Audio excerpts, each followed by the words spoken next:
ఏపీలో ప్రభుత్వ ఉద్యోగులకు శుభవార్త. సొంతగూడు లేని వారి కోసం కీలక నిర్ణయం తీసుకున్నారు ముఖ్యమంత్రి చంద్రబాబు. గృహ వసతి కల్పించేందుకు అవసరమైన చర్యలు తీసుకోవాలని అధికారులను ఆదేశించారు. ఇందుకోసం త్వరలోనే భూసేకరణ కూడా జరగనుంది.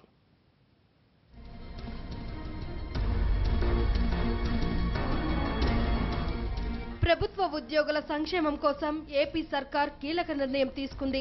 ప్రభుత్వ కొలువులో ఉంటూ ఇల్లు లేని వారి సొంతింటి కల నెరవేర్చే దిశగా అడుగులు వేస్తుంది. జన్మభూమి సమీక్షంలో ఈ విషయంపై చర్చించారు ముఖ్యమంత్రి చంద్రబాబు. ప్రభుత్వ ఉద్యోగులకు ఇళ్ల నిర్మాణం కోసం కీలక నిర్ణయం తీసుకున్నారు.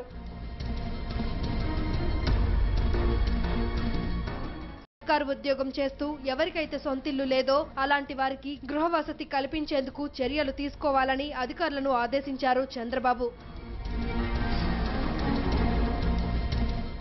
అలాగే దీనికి సంబంధించిన భూమిని గుర్తించాలని సూచించారు.